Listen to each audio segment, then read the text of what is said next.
చిల్లర్ నా కొడుకులు మామ నేను ఒక వీడియో చేశా కదా స్కామ్ అని. సో మామ అది ఎలా అంటే మీకు ఒక కాల్ వస్తుంది అనమాట. ఫస్ట్ ఒకళ్ళు కాల్ చేసి మేము ఇమిగ్రేషన్ నుంచి కాల్ చేస్తున్నాం, మీ డీటెయిల్స్ అన్ని మాకు కావాలి, ఎందుకంటే మీ అకౌంట్స్ అన్ని ఫ్రీజ్ చేస్తున్నాం, మీ మీద కేసు ఇలా ఫైల్ అయింది.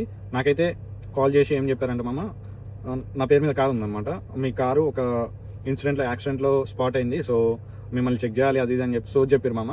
ఒక రిఫరెన్స్ నెంబర్ అని ఇచ్చారు. ఆ రిఫరెన్స్ నెంబర్ ఇచ్చి మీకు దగ్గరలో ఉన్న పోలీస్ స్టేషన్ కాల్ చేయండి, వాళ్ళకి మీ కేసు అనేది ఫార్వర్డ్ చేస్తున్నా అని చెప్పారు మామ. సో నాకు కూడా తెలియకుండా, ఎందుకంటే టెన్షన్ స్టార్ట్ అయింది, అరే నా కారు యాక్సిడెంట్లో స్పాట్ కావటం ఏంటి అదే అని. సో మామ తీరా వాడు రిఫరెన్స్ నెంబర్ ఇచ్చిన తర్వాత వాడు పోలీస్ స్టేషన్ అన్నాడు. ఆ పోలీస్ స్టేషన్ నెంబర్ చూసి వాడు పంపించిన నెంబర్ రెండు సేమ్ ఉన్నాయి మామ. అప్పుడు ఇంకా భయం ఎక్కువ స్టార్ట్ అయిపోయింది.